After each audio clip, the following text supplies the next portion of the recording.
rencontré hier soir et il me disait que un petit peu comme chaque Olympiade, il ajoute des blocs d'entraînement. On se souvient que lors de la dernière Olympiade, il avait fait beaucoup d'haltérophilie, histoire de développer un petit peu sa masse musculaire. Il m'a dit que là, avec Ryan Ryder, ils sont partis sur un énorme cycle de vitesse cette saison. C'était la priorité. On l'a vu quasiment d'entrée. J'ai même l'impression qu'il s'est un peu affiné. Ah oui, c'est vrai qu'il semblait aller très vite dans sa course. D'ailleurs, lui qui allait déjà très vite, hein, on sait que c'est un très grand sprinter, un très bon spécialiste du 400 mètres aussi. 45,07 l'an passé. Hein. C'est temps d'ailleurs en début de saison sur 400 mètres, il avait fait 2 400 en 50 et 51. Je me demandais ce qui se passait. Et bien je suis rassuré, il va quand même très vite. Vous savez, pour la petite histoire, il chambrait hier Ashton Eaton en disant que l'un de ses objectifs c'était justement de faire mieux que lui sur 400 mètres. Il n'a pas réussi l'an passé.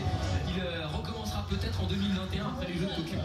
Allez, le 800 mètres féminin, superbe course. On a entreaperçu Cynthia Anaïs, la française, l'artiste designer martiniquaise.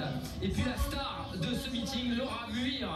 6 victoires en Ligue de Diamant, 4e des championnats du monde à Londres en 2017. Double championne d'Europe en salle cet hiver sur 1500 et 3000 mètres. Elle veut attaquer son record en 1,58 et espérer même moins d'1,58.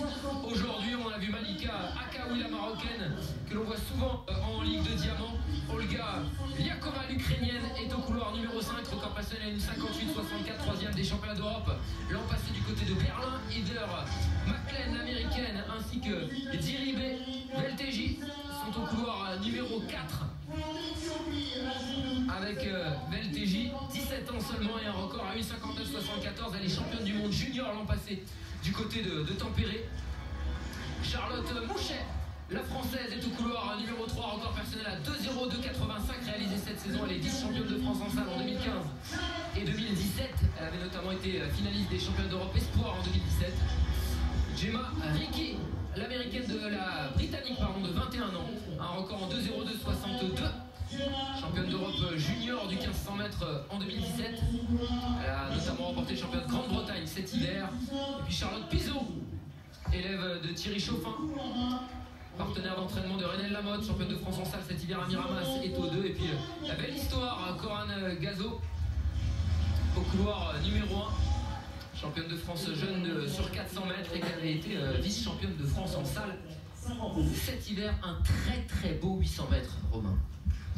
Oui, très beau 800 mètres, notamment avec Laura Muir, que l'on attend forcément dans cette course. Et puis les petites françaises qui doivent forcément, Renaud, vous allez me le confirmer, faire une très belle course et aller chercher un gros chrono. Mais bien sûr, il faut qu'elles s'accrochent, les petites françaises. C'est une belle opportunité pour elles parce que Laura Muir, elle vient là, Samir, vous l'avez dit, pour battre son record personnel. Elle vient bosser sa vitesse, sa puissance. Elle qui a gagné le 1500 mètres au championnat d'Europe, ça devrait aller vite. Même si, encore une fois, les conditions météo, Renaud, sur 800 mètres, c'était encore pire sur 1500. Allez, c'est parti, on va suivre Laura Muir qui a demandé un passage autour de 58,5 Renaud pour pouvoir justement aller chercher cette perf à 1,58 au final. Oui, le travail des lièvres va être déterminant. Il faut bien sûr qu'elle passe dans le temps demandé, ce qui n'est pas un temps extrêmement rapide. Je pense qu'elle mise surtout sur un deuxième 400 mètres extraordinaire. Et regardez le lancement de cette course, Renaud, par Cynthia Anaïs, spécialiste du 400 mètres, 800 mètres. Elle est en train d'emmener Laura Muir en espèce de deuxième lièvre. Ouais, c'est très bien. Muir c'est pas précipité pour se rabattre. Hein. Vous savez, le premier 100 mètres s'effectue en couloir et puis le deuxième 100 mètres permet aux athlètes de se rabattre. Tout le monde rejoint la corde et on voit Laura Muir. La météo va pas l'embêter, hein. C'est une écossaise, hein, on le rappelle. Ça, elle connaît. Attention, Cynthia Anaïs, elle est pas mal du tout dans les restes, elle est très vite. On est autour de 57 secondes au passage au 4, Renaud. Voilà, donc ça fait 58,5 pour Laura Muir. C'est le temps qu'elle voulait. Elle est pile poil sur le schéma de course qu'elle voulait, qu'elle souhaitait, qu'elle a demandé aux organisateurs. J'adore Cynthia Anaïs, on l'avait vu dynamiter le 800 mètres de Metz en salle il y a 2 hivers. Ça lui avait permis de réaliser quasiment les NPR et depuis c'est la voie royale, elle ne cesse de progresser. Elle peut emmener elle est derrière Charlotte. Elle va finir sur le porte-bagages de la Britannique pour un record. Allez, en tout cas, Laura Muir a l'air vraiment de pas avoir. Elle va attaquer. Ouais, attends, là, elle est prête à envoyer un gros dernier 150 mètres. On voit qu'il lui en reste la qualité de pied. Regardez, ça rebondit bien sur la piste. Allez, il faut que Cynthia elle s'accroche justement à l'attaque de Laura Muir. Laura Muir, seule en piste, elle est pas mal du tout, Laura Muir. Elle peut effectivement réaliser un bon chrono. Ça risque d'être compliqué pour les 1,58, mais peut-être moins s'arrête, ça s'est arrêté avant. Il faut que j'engueule. Elle s'est arrêtée avant. Elle est troisième. Alors que Elle s'est arrêtée avant. Anaïs est bien craqué. Ah bah Elle a trébuché un peu. La ligne droite, Cynthia Anaïs, mais c'est bien normal. Elle est partie très fort, elle a tenté quelque chose, Renaud, dans cette course. Elle est partie dans la roue du lièvre et forcément il lui a manqué 120 mètres. Ouais, c'est ça, entre le 400 et le 600, c'était un effort qui était un peu trop violent pour pouvoir terminer fort.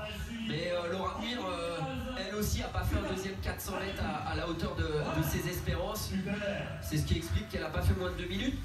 Néanmoins, pour elle, c'est une belle victoire. Et puis, ça va compter dans la construction de sa saison pour ses finishes, pour le finish des courses où elle espère un pic de forme plus tard dans la saison. Spécialiste du 1500 mètres, hein, bien sûr, Laura Muir, mais qui est aussi capable de monter sur 3000 et 5000 mètres, puisqu'elle avait notamment fini 6e des championnats du monde de long sur 5000 mètres, après sa 4e place sur 1500 mètres. Très discrète, mais une véritable star mondiale. On espère l'entendre d'ailleurs au micro de Maryse. Le temps, bien évidemment, de la laisser récupérer, parce que l'effort du 800 mètres, c'est peut-être l'un des plus douloureux de l'athlétisme. Ouais, mais elle est en train de profiter du temps britannique. Elle est bien. Elle est à la plage. C'est la plage pour elle, c'est la mer, Maryse. Est-ce qu'elle va bien? Est-ce qu'elle peut parler ou est-ce qu'elle a besoin encore de quelques minutes, Maryse? More time, or is it okay? It's fine. It's fine. tout va bien. Elle va bien, tout va bien. It was very hard though with this rain. C'est dur, Even though you are Scottish, you're not même si vous venez d'Écosse, c'est jamais facile. Yeah, not ideal conditions, you know, but it was a great atmosphere and Ouais, elle est difficile, les conditions étaient difficiles, mais c'était une bonne atmosphère. conditions, you know, I was happy to come away with the win. Ouais, il faut faire avec les conditions et je suis content d'avoir pris la victoire. How do you place this race for you? The time, is it okay? Est-ce que le temps vous convient à ce moment de la Yeah, saison? no, it's my first 800 for the season and I don't C'était mon premier 800 mètres de l'année. like to have gone under 2, you know, it's nice. J'aurais bien aimé but I passer sous think les 2 minutes, ça aurait été but plaisant. I was happy to come away with the win. Et je suis Yeah. quand même content de prendre la victoire. Laura Muir, l'un des visages à suivre de l'athlétisme mondial. Et Samir, on s'est focalisé sur Cynthia Anaïs, mais il y a une petite française, Charlotte Pizzo, qui prend une très belle 3e place devant Malika Akawi et qui explose son record personnel d'1 seconde avec 2,2,63. Elle qui a gagné le championnat de France en salle avait fait 2,3,71. Donc pour elle, c'est une belle progression dans des positions pas faciles du tout. Bon, on va voir si Maryse peut nous rattraper Charlotte Pizzo. En attendant, ce que je vous propose, c'est un petit peu de triple saut parce que, on vous l'a dit en prise d'antenne, c'est le point d'orgue de ce meeting de Montreuil. Énormément de bons athlètes et de performances de haut niveau possible avec Johan Rapinier de Franconville, l'élève de Michael Anani. Les deux continuent les entraînements à distance, même si Johan essaye de continuer à s'entraîner le plus souvent possible avec Michael lorsqu'il fait les déplacements en France, que lui-même va aux États-Unis. Il a progressé cet hiver, hein. Et là, ça va être proche des 16 mètres. Ouais, Johan qui revient, hein, il est médaillé de bronze au championnat d'Europe à Zurich. Et il avait fini 4e de la compétition, mais Johan Adams, le russe, a été disqualifié. Et donc, sur tapis vert, Johan est devenu médaillé européen. Il aurait préféré l'être lors de la compétition. Effectivement, il revient à un bon niveau. Les conditions sont difficiles et on le voit, la différence avec Christian Taylor, c'est que sur les reprises, eh bien, il y a moins de solidité sur ce qu'on appelle la phase d'amortissement. Champion olympique aussi. Il n'y a pas que Christian Taylor, il y a aussi celui de Pékin en 2008, Nelson Evora, tout juste couronné champion d'Europe à Berlin l'été dernier. Un très grand champion, Samir, très grand champion, une très belle longévité. Il s'entraîne avec Ivan Pedroso Du côté de Madrid, avec Teddy Tango. exactement, camarade d'entraînement de Teddy. Et de Yulia Pelletero, ou de sa compagne aussi, Anna Pelletero, pardon. Et Nelson Evora, encore champion d'Europe l'été dernier. Du côté de Berlin, c'est un homme de grand championnat. On ne peut pas gagner un grand championnat, des Jeux Olympiques, des championnats d'Europe, sans être un